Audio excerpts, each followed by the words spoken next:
How many do we have in the can right now? We're recording. Like, this will be one that needs to go. You don't get a kick out of this talking about it beforehand. Hi, Jenna. Well, hello and welcome to another episode of Faith Family Fulfillment. I am your co-host, Chris. And I'm Suzanne. And today is about operating in your highest use and how we think that can be interpreted, misinterpreted, done Put into correctly, action. Put into action. So I'm going to let you pray us in since this was your subject. You're right. Nice. Father God, thank you for an opportunity to sit down, elbow to elbow, share ideas, talk through some things just to prevent there ever being assumptions and get some clarity and hopefully start conversations for the folks who are listening. Help us to be mindful in the conversation and let come of it what needs to. Amen. Amen. So we got on here and I said, hey, what are we going to talk about today? And you said, let's talk about highest use because I've had a lot of those conversations recently. Yes. Tell me about that. What does that mean? So I'll explain it the same way I said it to you. So if you have a wealth of knowledge, let's say, and you are able to do many things. For example, if you're able to both complete financial statements and fix a toilet. That's a pretty wide range of skill set. Right. But if you're able to do both of those things and they both need to be done, you have to pick your highest use. So in other words, if you are one of only a few people who can complete a financial statement, but you have a plumber on call who can come and handle the toilet situation, your best use of time is not saving the dollars to go fix the toilet. It's to go do the financial statement to help grow whatever it is you're doing. A lot of times people will, in the short term, think that, okay, well, I'm going to go and I'm going to go fix this toilet. It takes them an hour. Well, in an hour's time, you probably could have finished what you needed to finish, moved on to another thing, maybe taught somebody how to do that one skill that you're very good at, but you chose to go fix the toilet. That is not your highest use. Right. So when I'm asking people, like, where do you feel like you excel? What is something that you do in excellence, you have expertise in, you do better than, 98% of the people around you? Right. What is that thing or things? Okay, I need for you to operate inside of those things the majority of your day. Right. Yeah, TMP calls it 80-20. Yes. 80% of the things we spend our time on or should be high yield things, and then the 20% of the things should be sometimes things just are going to fall in our bucket that are not our highest use, but so you know that's going to be there. But getting it to where that the whole idea of elevate, delegate, and I want to go into that too. But it is that it's so that, hey, of your time awake, is 80% of it operating in your highest use for your mission, right, in life, right. Because I think sometimes we take those things that are not inside of that highest use category, and we take them because we know we can win there. Oh yeah, it's an easy win. It's a low hanging fruit. And we need a win. So we want to go and we want to do the things where there's really no chance for failure. So we go and do those things rather than operating in our highest use. Seeking the reward of a completed task versus fulfillment and accomplishment. Yeah, right.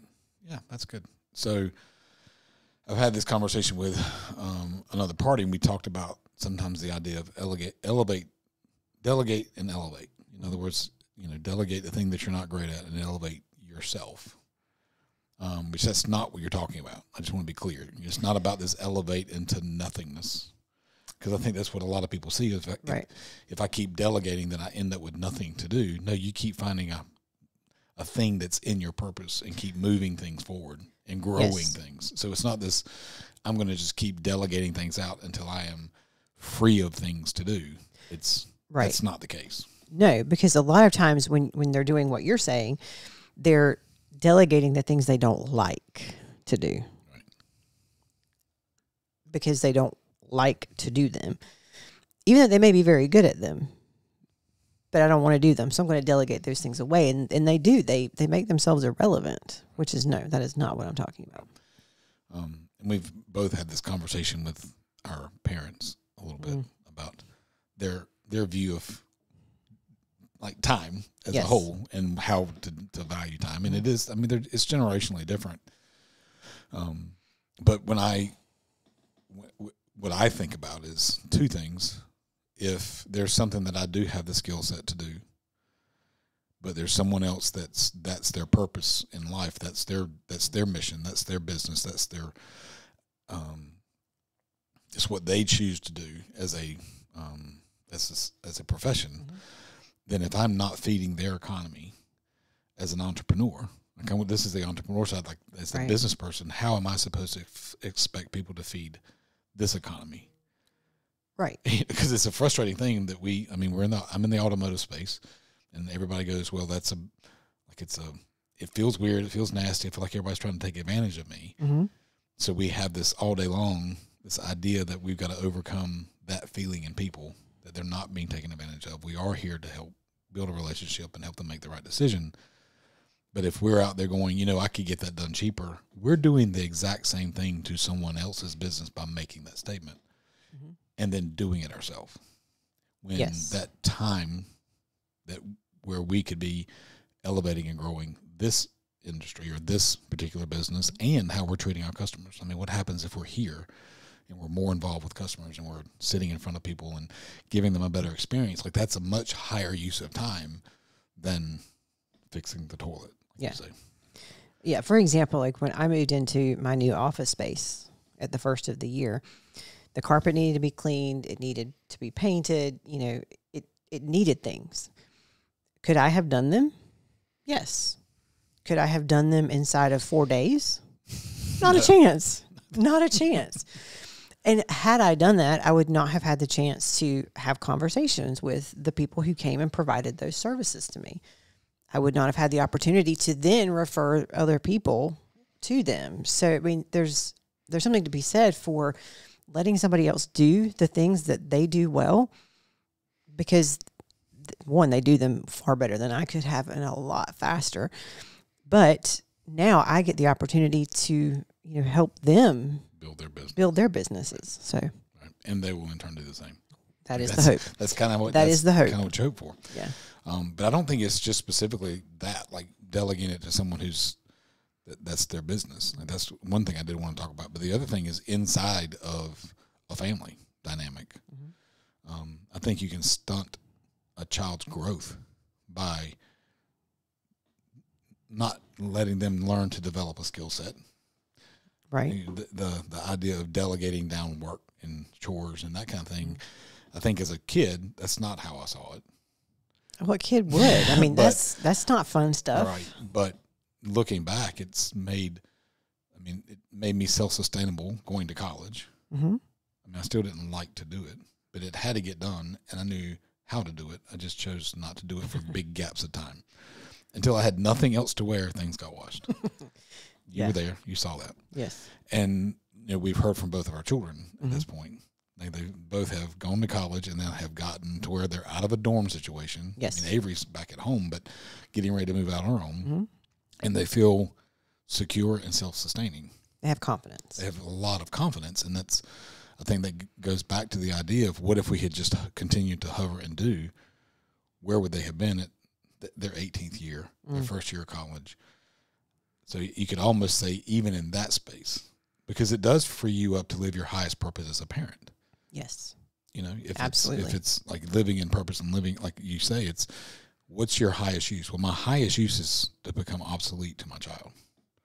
Yes. Not obsolete in that they never want to, be with you and, acknowledge your existence, but obsolete in the fact that they are able to do for themselves the things that some ask to be done for them. Right. And I see that a lot, actually, with, I'm going to say 25 to 35-ish year olds. And this is not saying anything about their parents and how they were parented or, it just is. It's not good, bad. It just is at this point. but they're lacking fundamental skill sets of providing for themselves day to day in terms of how to even shop in the grocery store, how to prepare their food. I mean, like, it's just a lost art. Like, it's McDonald's. So that reminds me of the conversation. This is completely off subject, but it's fitting for what we're saying. Gabrielle came home this weekend. She's done with school. Yeah. And she walks in, she goes, I forgot we're an ingredient home. Yeah. Like, I'd never heard that. Like, I don't know where she got that term. She got that from me. But the idea is you walk in our house and there's nothing that you can just open a box and go eat. You're going to have to open ingredients and prepare. Yes. And like, that's different than most homes, I think. And we're like, and you said to her, but that's what you have at your house, because that's what she's made her house, is an ingredient home. Right. Because she's preparing her own food. Yeah. She goes, yeah, but I just wanted to grab something that I could just snack on. Yeah. Yeah. There's a purpose to that too. There is. It's, not just in the fact that you know how to do it. It goes against the cultural norm of instant gratification, but you appreciate it more. Right. But again, the point of it is, in the way we've tried to parent, I don't only say tried, I think to some degree the fruit's there, so we can say triumphantly parented, is that they've been prepared to leave the home. Even though for years we got told we were asking too much of them. Yes, we did. Yeah. But I don't think we robbed them of any fun or childhood memories. I think we prepared them pretty well for what's next, the next stage of life. Yeah. But it allowed you to live your highest purpose, even in your own individual business. And it's not like like I said, we didn't rob ourselves of time with them, or being at games, or being at sporting, any type of sporting event or a play or wherever. Like, we still did all those things. Right. But we still had an expectation of them to, hey, if I'm going to do this in purpose, I need you to do this because you're available. And it has served them well at this point, I would think. So just maybe tying a bow on it, whether it's in your own individual business, because that's where my mind goes. And as you're coaching and leading people, you're telling them in their individual life how to do it. So whether it's the business life or their individual work life, how do they perform in their highest purpose? And being able to examine that. So what kind of advice do you give them of what to look for when it is their highest purpose? The question I typically ask is, what do you do better than anybody else? And I don't give a category to it. If you're very good at organizing things, then you're just good at organizing things. It doesn't have to be at home or work or whatever. But what do you do better than anybody else? What do you do that only you can do, or that only you know how to do? That's a twofold question. Because if you're the only one who knows how, then you need to teach somebody. Right. But if you're the only one, then it's falling on your shoulders. Because what else is waiting on you to get finished with that one thing that only you can do? And then I say, okay, well, we've figured out, okay, this is what you do the best. This is what only you can do. Or, whatever kind of falls into that category. Okay, what's urgent in those two areas that needs to be done, like, now? What are you waiting on? Okay, go do that. The conversations that I've had recently are around responsibilities more than anything else. Well, they come to me and they ask this question because they know I'll have an answer. Awesome. How many other people are going to have that same answer? Is it just you? Or do other people actually have the answer? And if it is just you, then why are you the only one? Does that fall inside of somebody else's box, and are they just not handling it? Right. So now it's defaulting to you, and you're the go-to because people know that you'll go get it done. Right. Well, that's burning you out. So is that your highest use? I would probably say no. Gotcha. Cool. So have any of them put it into practice yet? You said it's recent conversations. They're very recent conversations. And I would say they're in process of trying to figure out, like, hey, what do I do the best? What is the only, who am I, what is it that only I can do, and what's urgent around that? And then work on the 80-20 split. Yeah. Figure out what you're really good at first. Okay. And then figure out of all the things that are coming at you every day that don't fall inside of that box of highest use, where do they need to go? Because if you continue to let them come in, they're going to continue to come in. It's going to keep you from operating inside of your box. So where do they need to go? Who do they belong to? It would be like somebody coming to you about the toilet paper being out in the bathroom. And I'm not minimizing the people who replace the toilet paper. I'm just saying that I can think of at least 10 stops to ask that question before they get to you. There's probably more than that. Right. And not that I'm above changing the toilet paper roll. Right. But why would they go directly to you when there are at least 10 other places to go first? Right. So you have to kind of assess at that point, am I allowing this to come in? Because it is low-hanging fruit. I am getting the wins. You're getting the dopamine hit, whatever it is. But am I actually contributing in a way that is moving things forward? Or am I just grabbing the low-hanging fruit during the day? Yeah, I think that's probably one of the biggest takeaways is if you can examine it and see that that's what you're doing, you know, because all of us are called for purpose, and given skills and talents and all of that to make those things happen. But if we begin to ignore that and spend time on the, as you say, low-hanging fruit, then we never get to actually realize that. So if I say, okay, we always say faith, family, fulfillment, where does this fit? Well, this is for sure family. Like we talked about how we implement our family. And fulfillment. And the ultimate would be fulfillment. Like if you could really decide how am I living in my, like you say it all the time, like your statement, like say your statement. I'm a steadfast anchor living in purpose and on purpose, serving wherever my feet are. Right. So if that's the idea that everybody could understand, can I live on my purpose and in my purpose? So what a great way to get there. And as is just a complete caveat to this is where our devices rob us a lot, because we can surf, we can come to the end of Facebook, Twitter, Instagram, whatever. I think I've seen the end. Very likely. But when we think about, are we living in our highest use? Are we actually producing in our highest use? And we get sucked down the rabbit hole of our device for 4 to 5 hours a day. I don't know what the average use is, but I think it's 4. Let's just say 4 hours a day. Okay, that's 4 hours a day that you've done zero to contribute to anything other than just letting time pass. Right. You're just burning daylight.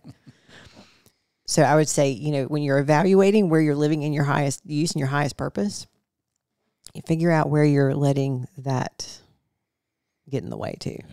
Yeah, that's one of the things I will say that's been interesting since I swapped phones. Is some of the reporting that Samsung gives you. It'll tell you where you're misbehaving. It will tell you, like, you spent this much time using your phone while you're driving. Like, it made me really aware. So your wife and children couldn't? Well, no. Y'all were, like, I was deaf. We were just noise. Deaf to those deaf to that noise. But you're like, holy crap, that's a lot. And then, of course, I mean, some of it I don't 100% trust because I'm listening to Audible, and so some of it is the notifications that are coming through as well. So you're not actually on it. So I'm not actually touching my phone. I mean, I've gotten better, but like it was a shocking number to me. And then hours spent on like social media apps and things like that. And actually some of it was surprisingly low for me. Like I thought it would have been more given what the averages are. And then at the end of the day or the end of the week, whenever the report comes, it was less than I expected. So I didn't reward myself with more the next week. I was just like, good job, Chris. Let's see if you can move the number down even more. So, yeah, great. I like that. Yeah. So I'll throw one at you. So how would you put into practice what you consider to be your highest use? Oh, my. So one of the things that I think has served me the best over the past 4 or 5, maybe 6 years, is looking at gifting. I think it's real easy to. Steve and I had this conversation a lot about how our brains work. You know, when they neurospicy. Yeah, when they assign something disorder to the end of anything, you know, attention deficit disorder or hyperactivity disorder. Well, it's not really what it's not a disorder. It's just how you're wired. And then recognizing, okay, well, if that's the gift that God gave me, is this brain that seems like it's in overdrive a lot.